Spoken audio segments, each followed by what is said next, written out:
Hello everyone, कैसे हैं आप सब।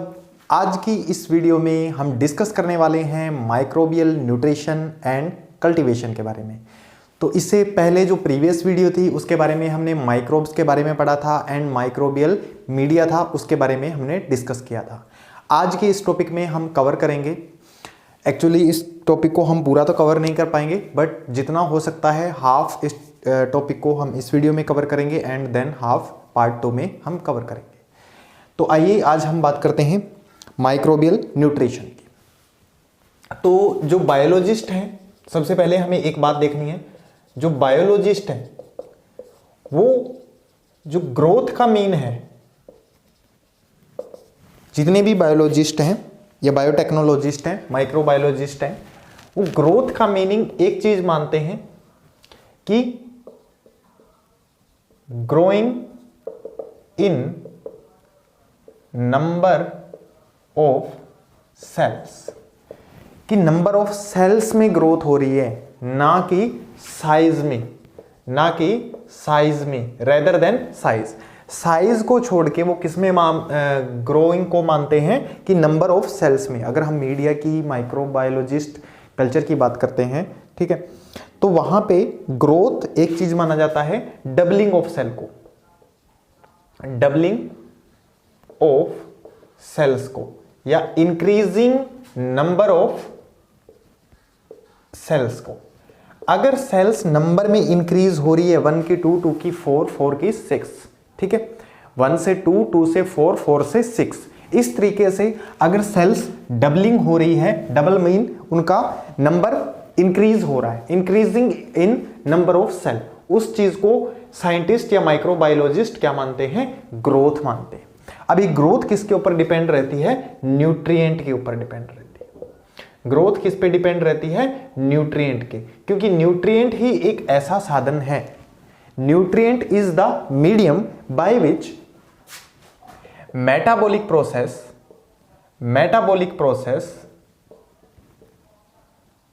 Of micro organism start. जब न्यूट्रिएंट मिलेगा तभी किसी माइक्रो ऑर्गेनिज्म की मेटाबॉलिक प्रोसेस स्टार्ट होगी, और मेटाबॉलिक प्रोसेस के लिए ही माइक्रो ऑर्गेनिज्म किस चीज पे डिपेंड रहते हैं? न्यूट्रिएंट पे। मेनली जो माइक्रो ऑर्गेनिज्म को न्यूट्रिएंट चाहिए कौन कौन से हो सकते हैं? कार्बन हो सकता है, ऑक्सीजन हो सकता है, ठीक है, नाइट्रोजन हो सकता है, एंड इसके अलावा हाइड्रोजन हो सकता है। ये कुछ मेन बेसिक न्यूट्रिएंट हैं जो एक ऑर्गेनिज्म को, माइक्रो ऑर्गेनिज्म को अपनी डेवलपमेंट के लिए, ग्रोथ के लिए चाहिए। एंड इसके अलावा कार्बन किसके लिए चाहिए? कार्बन होता है as a source of energy, source of energy. वैसे तो सारे के सारे फूड, जो भी एलिमेंट मैंने लिखे हैं, सारे के सारे एनर्जी सोर्स के लिए ही कोई ना कोई ऑर्गेनिज्म लेता है, कोई भी ऑर्गेनिज्म है एनर्जी सोर्स के लिए ही यूज करता है। अब मान लो कार्बन का यूज हो रहा है as a source of energy, इसके अलावा लाइट का भी यूज होता है, ठीक है, लाइट का भी यूज होता है। सो सोर्स ऑफ एनर्जी के लिए कार्बन चाहिए। अगर किसी भी मेटाबॉलिक प्रोसेस में, एक बात ध्यान रखना, किसी भी मेटाबॉलिक प्रोसेस की मैं बात कर रहा हूं, कोई भी मेटाबॉलिक प्रोसेस है, किसी भी मेटाबॉलिक प्रोसेस को चलाने के लिए या उसको ब्रेक डाउन करने के लिए जो main three things are necessary, 3 चीजें बहुत ज्यादा जरूरी है। पहला इसके पास क्या होना चाहिए? सोर्स ऑफ कार्बन होना चाहिए। कोई भी मेटाबॉलिक प्रोसेस है उसके अंदर ब्रेक डाउन हो रहा है किसी भी चीज का, कोई भी मेटाबॉलिक प्रोसेस है किसके बेस पे चलेगी? उसके पास सोर्स ऑफ कार्बन होना चाहिए, ठीक है। दूसरा, उसके पास सोर्स ऑफ एनर्जी होना चाहिए।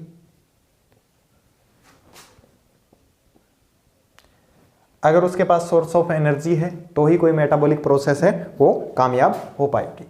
थर्ड, सोर्स ऑफ इलेक्ट्रॉन भी होना चाहिए। अगर सोर्स ऑफ इलेक्ट्रॉन है तो मेटाबॉलिक प्रोसेस अच्छे से चलेगी। अगर ये 3 चीजें हैं तो एक मेटाबॉलिक प्रोसेस कंप्लीट हो जाएगी। तो ये थी एक मेटाबॉलिक प्रोसेस की कहानी। अब मेटाबॉलिक प्रोसेस किस पे चलेगी? अगर एनर्जी चाहिए, एनर्जी चाहिए तो हमें मेटाबॉलिक प्रोसेस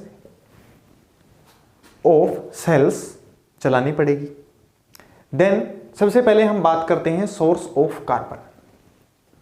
अब सोर्स ऑफ कार्बन के बेस के ऊपर जो कार्बन को एज ए सोर्स यूज करते हैं वो माइक्रो ऑर्गेनिज्म या वो माइक्रोब्स 4 टाइप के होते हैं मेनली। तो उन चारों टाइप की बात करते हैं हम। तो हम बात कर रहे हैं जो source of carbon, source of carbon as energy. Energy के लिए कार्बन के सोर्स को यूज करते हैं या फूड के लिए यूज करते हैं, और इसके अलावा लाइट का भी यूज करते हैं as a source of energy. तो उसके बेस के ऊपर जो माइक्रो ऑर्गेनिज्म है, ठीक है, या माइक्रोब्स है, वो 4 टाइप के होते हैं। अब 4 टाइप में सबसे फर्स्ट आता है हमारे पास फोटो ऑटोट्रोप्स। अब फोटो ऑटोट्रोप्स को जो सोर्स ऑफ कार्बन है वो कहां से मिलता है? तो इसके लिए जो सोर्स ऑफ कार्बन है, सोर्स ऑफ कार्बन इसके लिए कौन है? CO2, carbon dioxide use as a source of carbon. और इसके लिए सोर्स ऑफ लाइट क्या है? सोर्स ऑफ एनर्जी लिखेंगे। इसके लिए सोर्स ऑफ एनर्जी क्या है? इसके लिए सोर्स ऑफ एनर्जी कौन है? लाइट है। अब नेक्स्ट ऐसा ही है हमारा केमो ऑटोट्रोप्स, ठीक है, थोड़ा थोड़ा डिफरेंस है इनकी डेफिनेशन के अंदर। तो इनके लिए सोर्स ऑफ कार्बन कौन है? CO2 ही रहेगा। बट सोर्स ऑफ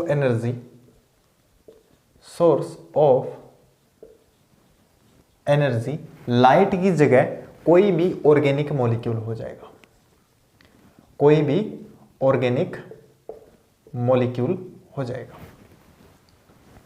अब आते हैं थर्ड हमारे, जिनको हम बोलते हैं फोटो हेट्रोट्रोप्स, जिनको हम क्या बोलते हैं? फोटो हेट्रोट्रोप्स। फोटो हेट्रोट्रोप्स ऐसे ऑर्गेनिज्म या ऐसे माइक्रोब्स होते हैं जिनका source of carbon organic molecule हो जाएगा। Source of carbon organic molecule होगा। एंड सोर्स ऑफ एनर्जी इनको कहां से मिलती है? लाइट से मिलती है।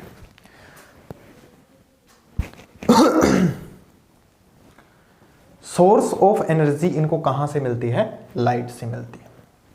अब आता है हमारा फोर्थ, जिनको बोलते हैं हम कीमो हेट्रोट्रोप्स। अब केमो हेट्रोट्रोप्स ऐसे ऑर्गेनिज्म होते हैं जिनका source of carbon and source of energy दोनों ही ऑर्गेनिक मॉलिक्यूल से आते हैं। Both source are obtained from organic molecule। दोनों के दोनों जो सोर्स हैं वो कहां से गेट करेगा? ये ऑर्गेनिक मॉलिक्यूल से गेट करेंगे। कोई भी माइक्रो ऑर्गेनिज्म है ऑर्गेनिक मॉलिक्यूल से ही अपना एनर्जी का सोर्स और कार्बन का सोर्स गेट करता है, तो उसको कीमो ऑटोट्रोप्स बोलते हैं। ठीक है, स्टार्टिंग से करते हैं। Photo autotrophs, source of energy CO2 होता है, सोर्स ऑफ कार्बन CO2 होता है, सोर्स ऑफ एनर्जी लाइट होता है इसके लिए।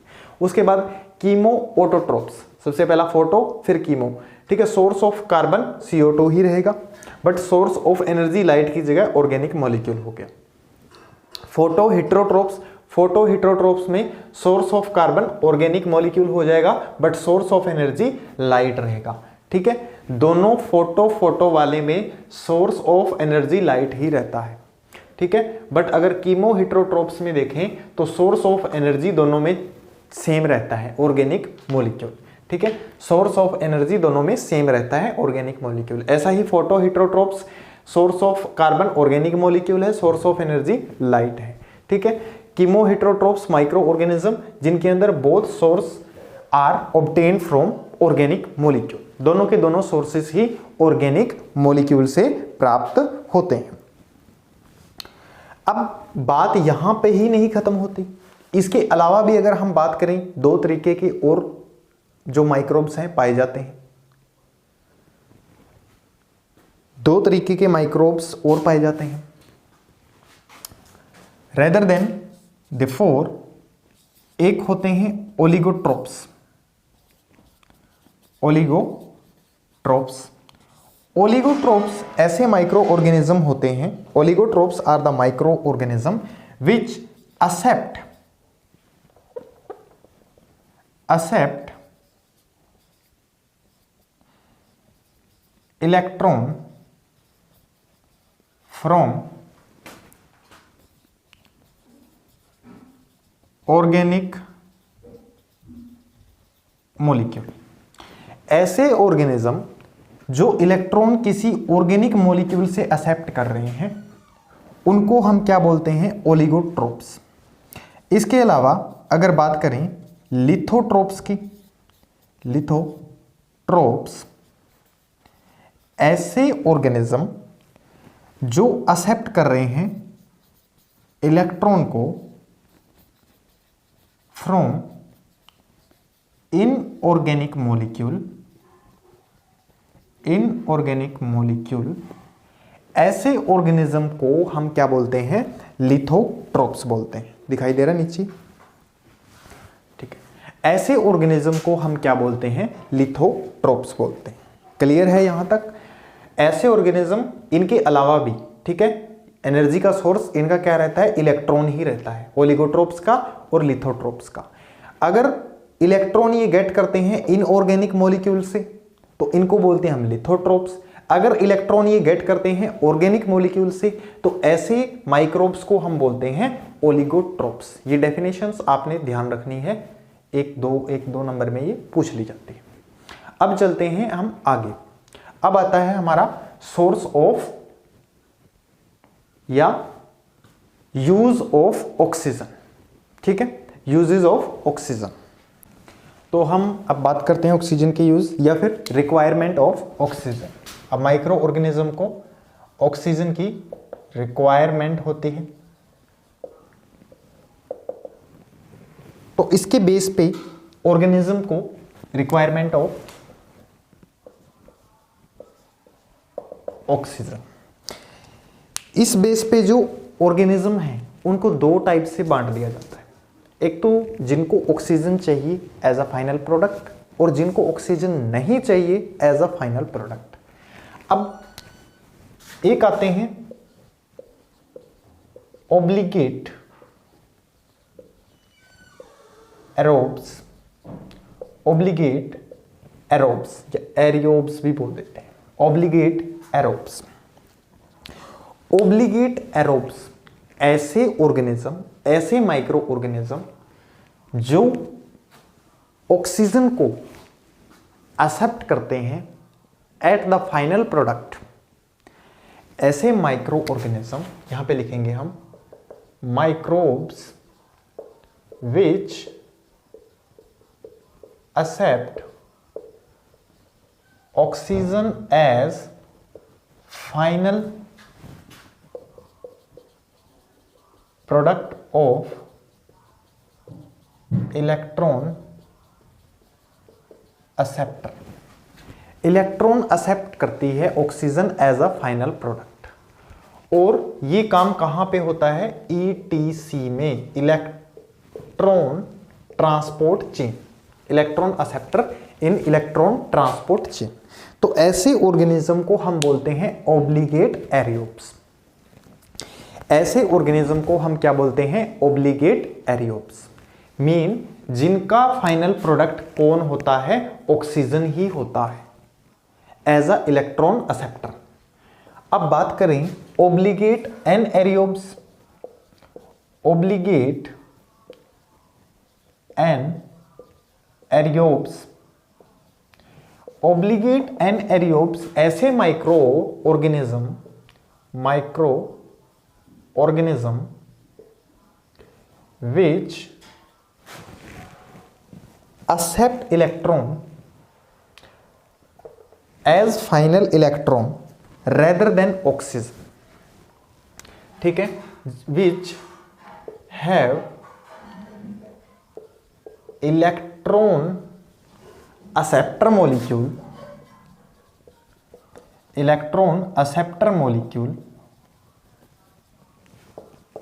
other than ऑक्सीजन से अलग हो। अब एनएरियोब्स में ही ऐसा क्यों होता है कि ऑक्सीजन से अलग हो इलेक्ट्रॉन एक्सेप्टर?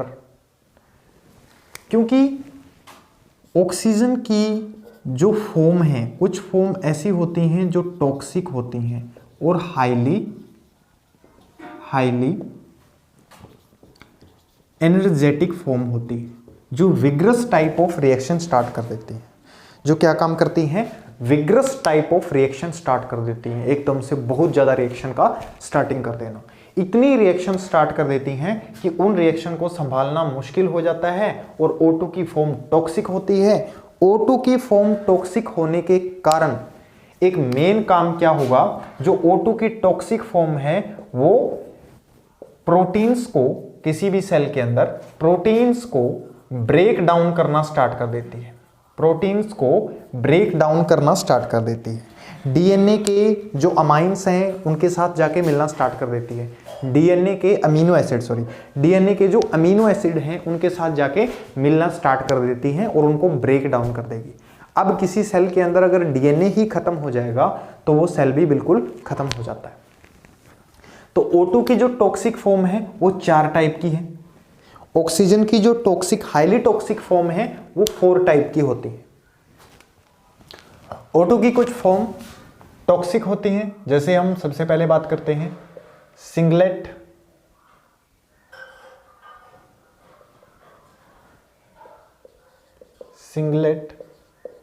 ऑक्सीजन, सबसे फर्स्ट ये है। विद इलेक्ट्रॉन होती है O2, सिंगलेट ऑक्सीजन इस फॉर्म के अंदर मिलती है O2 की फॉर्म में। ये कैसी होती है? विद इलेक्ट्रॉन होती है। और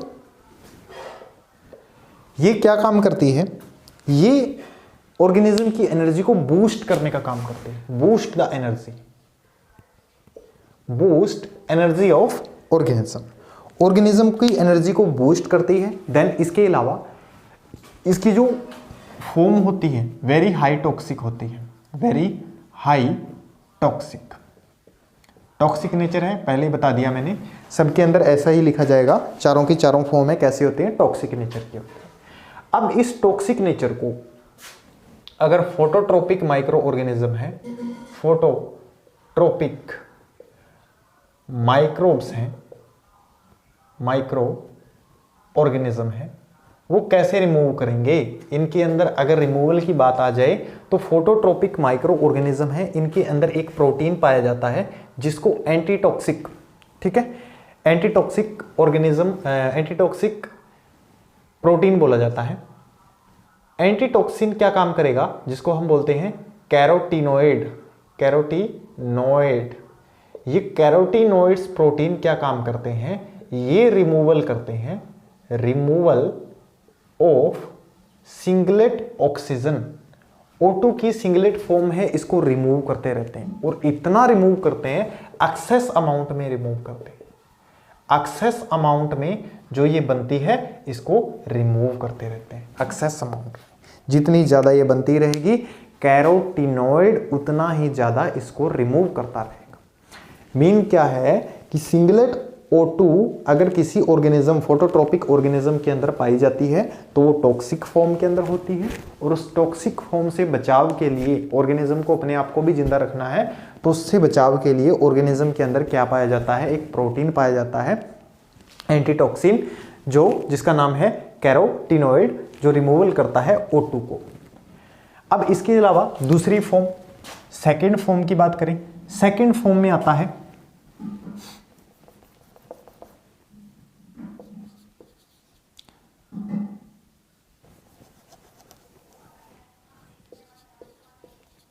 super oxide. Super oxide oxygen. Super oxide oxygen की बात करें तो कुछ इस तरीके की होती है। सुपर ऑक्साइड ऑक्सीजन की बात करें तो कुछ इस तरीके की होती है। इसको बोलते हैं सुपर ऑक्साइड ऑक्सीजन और सिंगलेट रेडिकल। सिंगलेट रेडिकल, ठीक है। सिंगलेट रेडिकल विग्रस रिएक्शन करता है, ठीक है, विग्रस रिएक्शन करता है और हाईली एनर्जेटिक भी होता है, हाईली एनर्जेटिक भी होता है। अब इसके साथ हाईली एनर्जेटिक होने के साथ साथ इसकी जो फॉर्म है सेल के अंदर टॉक्सिक फॉर्म है, सेल के अंदर टॉक्सिसिटी को इंक्रीज करता है। इसकी जो फॉर्म है सेल के अंदर क्या काम करेगी, टॉक्सिसिटी को इंक्रीज करती है।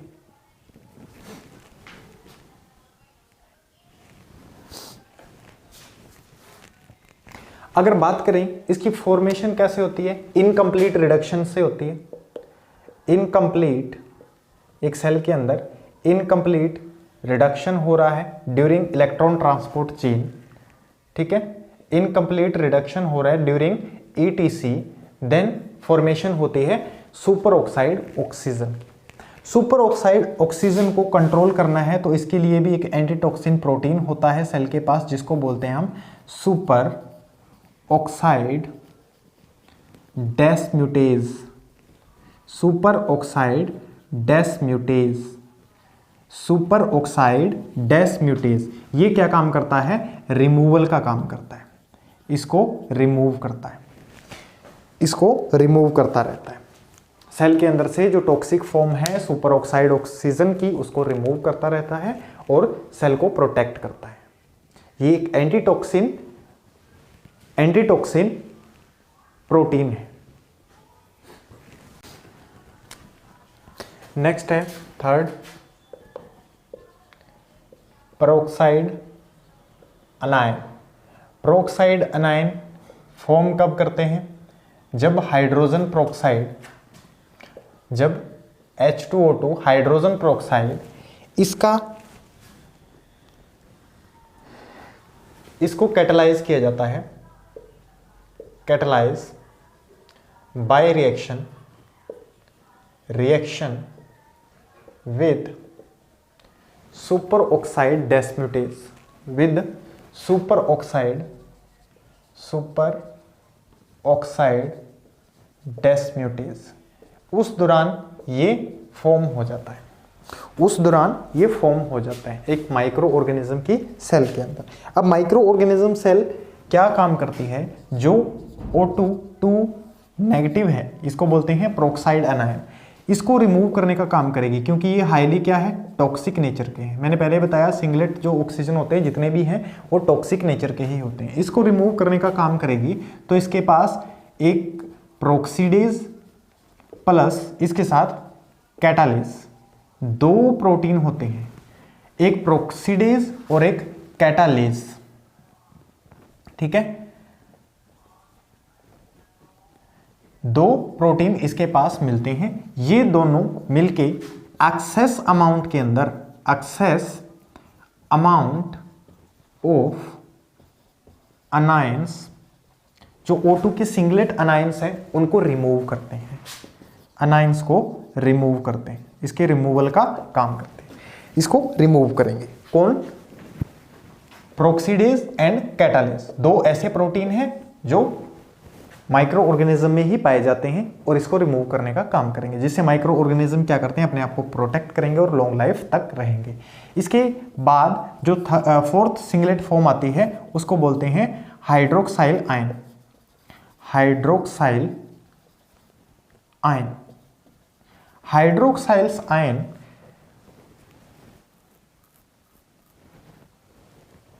ये कैसे होते हैं नेचर के अंदर, टॉक्सिक और हाईली रिएक्टिव। कैसे होते हैं, टॉक्सिक होते हैं, इसके अलावा ये हाईली रिएक्टिव भी होते हैं, हाईली रिएक्टिव भी होते हैं। बनते कैसे हैं, जब आयोनाइजिंग रेडिएशन होती है हाइड्रोजन पेरोक्साइड में,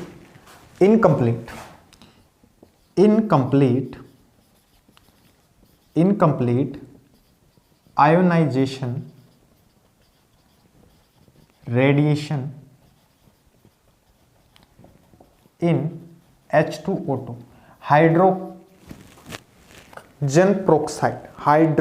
पेरोक्साइड, इसके अंदर जब इनकम्प्लीट रेडिएशन होती है तो उस दौरान फॉर्मेशन होता है हाइड्रोक्साइल आयन का। अब इसको रिमूव करना जरूरी है, तो एक बात याद रखना, एरियोबिक सेल के अंदर ये सरवाइव नहीं करते, तो एरियोबिक सेल इनको अपने आप रिमूव कर देती है, रिमूवल बाय एरियोबिक सेल। एरियोबिक सेल इनको रिमूव कर देती है, रिमूव देम। या फिर उन सेल के अंदर क्या पाया जाता है, प्रोक्सीडेज। जो प्रोक्सीडेज है वो क्या काम करेगा, इनको रिमूवल का काम करेगा। अगर एमसीक्यू में आपको कहीं भी प्रोक्सीडेज मिलता है हाइड्रोक्साइल आयन को रिमूव करवाने के लिए, ठीक है, तो प्रोक्सीडेज उसका आंसर होगा। उसका आंसर क्या होगा, प्रोक्सीडेज, क्योंकि हाइड्रोक्साइल आयन किससे बनता है, प्रोक्साइड से ही बनता है, हाइड्रोजन पेरोक्साइड से ही बनता है। और हाइड्रोजन पेरोक्साइड से हमने देखा पेरोक्साइड आयन को रिमूव कौन करता था, प्रोक्सीडेज ही करता था। और इसको भी रिमूव कौन करेगा, सॉरी, हाइड्रोक्साइल आयन को भी रिमूव कौन करेगा, प्रोक्सीडेज प्रोटीन ही करेगा। तो यहां तक क्लियर है। अब आते हैं आगे। तो ऑक्सीजन के बारे में इतना ही नहीं है, कुछ ऑर्गेनिज्म जो ऑक्सीजन पे डिपेंड भी रहते हैं, ना तो ये स्ट्रिक्टली एरियोबिक होते हैं ना ही स्ट्रिक्टली एनएरियोबिक होते हैं, कुछ बीच में भी आते हैं। फॉर एग्जाम्पल जिनको हम बोलते हैं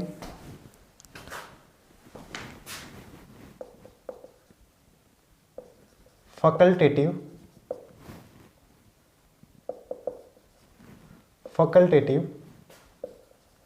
एनएरियोब्स, ये अपनी लाइफ को मेंटेन करते हैं, मेंटेन देयर लाइफ वाया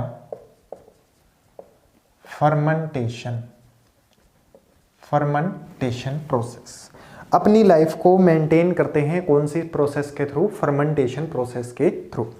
तो अपनी लाइफ को मेंटेन करेंगे फर्मेंटेशन प्रोसेस के थ्रू। अब फर्मेंटेशन प्रोसेस क्या है, एक एनएरियोबिक प्रोसेस है। एनएरियोबिक प्रोसेस है जहां पे जो माइक्रोब्स हैं वो अपनी लाइफ को चलाते हैं इन absence of oxygen. Absence of oxygen में ही इनकी पूरी की पूरी जो मेटाबॉलिक प्रोसेस है वो चलती है। इनकी पूरी की पूरी जो मेटाबॉलिक प्रोसेस है वो चलती है। इनकी पूरी की पूरी जो मेटाबॉलिक प्रोसेस है वो चलती है। अब इसके अलावा जो सेकंड की बात करें,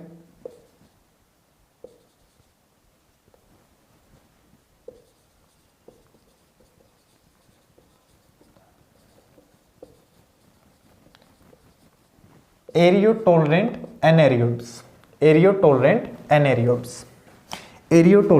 एनेरियोब्स ऐसे माइक्रो ऑर्गेनिज्म जो एनएरियोब्स तो है ही,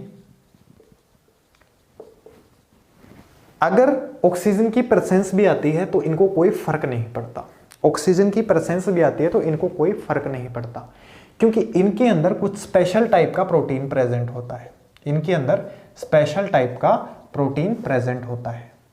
इन सेल के अंदर स्पेशल टाइप का कुछ प्रोटीन प्रेजेंट होता है और ये स्पेशल टाइप का प्रोटीन ही क्या करता है, इनके अंदर अगर O2 की फॉर्म आती है, कोई भी सिंगलेट फॉर्म आती है, तो उसको रिमूव करने का काम करता है। उसको रिमूव करने का काम करता है। कोई भी टाइप की सिंगलेट फॉर्म आती है उसको रिमूव करने का काम करता है और सेल को बचाता है, सेल को प्रोटेक्ट करता है from toxicity. Antitoxins special type of protein इसके अंदर प्रेजेंट होते हैं। Third, microaerophiles. Microaerophiles ऐसे माइक्रो ऑर्गेनिज्म होते हैं जो लो लेवल ऑफ O2 का यूज करते हैं, जो ऑक्सीजन के वेरी लो लेवल पे अपना काम चलाते हैं, अपनी अपनी मेटाबॉलिक प्रोसेस स्टार्ट कर देते हैं, वेरी लो लेवल पे जीवित रहते हैं, अपनी लाइफ को बनाए रखते हैं। इसके अलावा कैनोफिल्स। कैनोफिल्स ऐसे माइक्रो ऑर्गेनिज्म होते हैं, ऐसे माइक्रो ऑर्गेनिज्म होते हैं, ध्यान रखना, कैनोफिल्स ऐसे माइक्रो ऑर्गेनिज्म होते हैं जो CO2 पर अपनी लाइफ स्टार्ट कर देते हैं, मतलब अपनी मेटाबॉलिक प्रोसेस CO2 पर चलाते हैं rather than low amount of O2 की, ऑक्सीजन की लो अमाउंट की इनको जरूरत नहीं पड़ती और ये अपना काम किस पे चला लेते हैं, CO2 पर चला लेते हैं। ऐसे माइक्रो ऑर्गेनिज्म को हम बोलते हैं कैनोफिल्स। ऐसे माइक्रो ऑर्गेनिज्म को हम क्या बोलते हैं, कैनोफिल्स। इसके अलावा आगे चलते हैं, आगे आता है हमारा नाइट्रोजन। रिक्वायरमेंट ऑफ नाइट्रोजन कैसी होती है, तो requirement of nitrogen,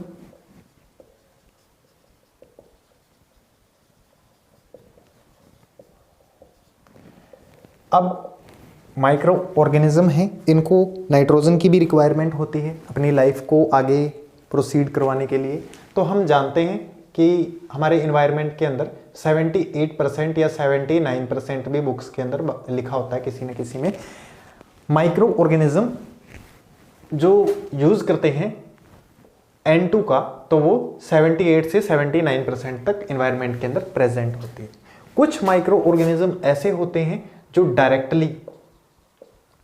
directly use N2 from environment, और कुछ माइक्रोब्स ऐसे होते हैं जो N2 को अमोनिया के अंदर चेंज करते हैं। ऐसा तो हमने पढ़ा है ना, कुछ माइक्रो ऑर्गेनिज्म ऐसे होते हैं जो नाइट्रोजन को अमोनिया के अंदर चेंज करते रहते हैं और इसको बोलते हैं नाइट्रोजन फिक्सेशन। इसको हम क्या बोलते हैं, नाइट्रोजन फिक्सेशन। और जो नाइट्रोजन फिक्सेशन करने वाले बैक्टीरिया हैं या नाइट्रोजन फिक्सेशन करने वाली सेल्स हैं, वो अर्थ के ऊपर लाइफ को बनाए रखती है, अर्थ के ऊपर लाइफ को बनाए रखती है, लाइफ को मेंटेन रखती है, क्योंकि बहुत ज़्यादा ज़रूरत होती है। बाकी जो नाइट्रोजन फिक्सेशन करने के बाद की नाइट्रोजन है उसको सारे के सारे ऑर्गेनिज्म यूज़ करते हैं, जो अर्थ के ऊपर बहुत ज़्यादा इंपॉर्टेंट हो जाती है, हमारे लिए भी अर्थ के ऊपर। अदर केमिकल, नाइट्रोजन के अलावा अगर अदर केमिकल्स की बात करूं, अभी तक हमने जितने भी इंपॉर्टेंट केमिकल्स का यूज़ किया बहुत ज़्यादा इंपॉर्टेंट थे। सोर्स ऑफ कार्बन है, सोर्स ऑफ ऑक्सीजन था। अदर केमिकल बहुत ज़्यादा जो केमिकल हैं उनकी भी ज़रूरत पड़ती है। The chemicals which are used in small amount, कुछ केमिकल्स वेरी स्मॉल अमाउंट के अंदर यूज होते हैं, माइन्यूट सी जरूरत होती है उनकी, स्मॉल अमाउंट, ऐसी केमिकल को बोलते हैं ट्रेस केमिकल्स। ट्रेस केमिकल्स क्या बोलते हैं, ट्रेस केमिकल्स। ट्रेस केमिकल्स के अंदर सेलेनियम आ जाता है या फिर जिंक भी आता है। सेलेनियम और जिंक, ट्रेस केमिकल्स के अंदर सेलेनियम आ जाता है या फिर जिंक भी आ जाता है। इसके अलावा कुछ केमिकल्स ऐसे होते हैं जो ग्रोथ फैक्टर के रूप में काम करते हैं। कुछ ट्रेस एलिमेंट्स ऐसे होते हैं जो ग्रोथ फैक्टर्स के रूप में काम करते हैं। जो ग्रोथ फैक्टर्स के रूप में काम करते हैं। ग्रोथ फैक्टर मतलब ग्रोथ को बढ़ाने के लिए, ठीक है, जिसको हम इंक्लूड करेंगे इसके अंदर विटामिन्स आ जाएंगे हमारे और एंजाइम्स आ जाएंगे, कुछ विटामिन्स कुछ एंजाइम्स, जो क्या काम करते हैं, ग्रोथ को बढ़ाने का काम करते हैं। माइक्रो ऑर्गेनिज्म की ग्रोथ को इंक्रीज करवाने का काम किनका होता है, ग्रोथ फैक्टर का, जिनके अंदर हॉर्मोन्स, एंजाइम्स, विटामिन्स, ये हम इंक्लूड करेंगे, ये हमारे पास इंक्लूड रहेंगे, ठीक है। और इन्हीं को हम क्या बोलते हैं, ट्रेस एलिमेंट भी बोलते हैं या ट्रेस केमिकल्स भी बोलते हैं। ट्रेस एलिमेंट ही बोला जाता है इनको मेनली। और इसके अलावा कुछ फिजिकल फैक्टर हैं। फिजिकल फैक्टर की क्या क्या रिक्वायरमेंट होती है, फिजिकल फैक्टर के ऊपर जो लाइफ है वो बिल्कुल डिपेंड रहती है। अगर फिजिकल फैक्टर की ही बात करें, जो लाइफ है माइक्रो ऑर्गेनिज्म की, वो फिजिकल फैक्टर के ऊपर ही डिपेंड रहती है। फिजिकल फैक्टर में सबसे पहला आता है हमारा टेम्परेचर। कुछ माइक्रोब्स ऐसे होते हैं जो 20 डिग्री पे सर्वाइव करते हैं, कुछ 20 to 40 पे सर्वाइव करते हैं, कुछ 40 to 60 पे भी सर्वाइव करते हैं, कुछ 60 to 80 पे सर्वाइव करते हैं, और कुछ ऐसे होते हैं जो 80 से अबोव ही सर्वाइव करते हैं। तो इनके बेसिस के ऊपर, इनके टेम्परेचर डिफरेंस के अकॉर्डिंग ही अलग अलग माइक्रो ऑर्गेनिज्म है, उनका अलग अलग नेम रख दिया जाता है। थर्मोफिल्स, हाइपरथर्मोफिल्स, ठीक है, इस तरीके से अलग अलग टेम्परेचर पर अलग अलग ऑर्गेनिज्म का अलग अलग नाम रख दिया जाता है। इसके अलावा बात आती है पीएच, इसके ऊपर डिपेंड रहते हैं, ठीक है, और ऑस्मोरेगुलरिटी इसके ऊपर भी डिपेंड करते हैं। तो कुछ एक फिजिकल फैक्टर है, ये जितने भी आगे जो फिजिकल फैक्टर हैं और आगे जो टर्म आएगी मीडिया की, हम उसको डिस्कस करेंगे हमारे पार्ट 2 के अंदर। तो आज का ये पार्ट आपको कैसा लगा जरूर बताएं, शेयर जरूर करें।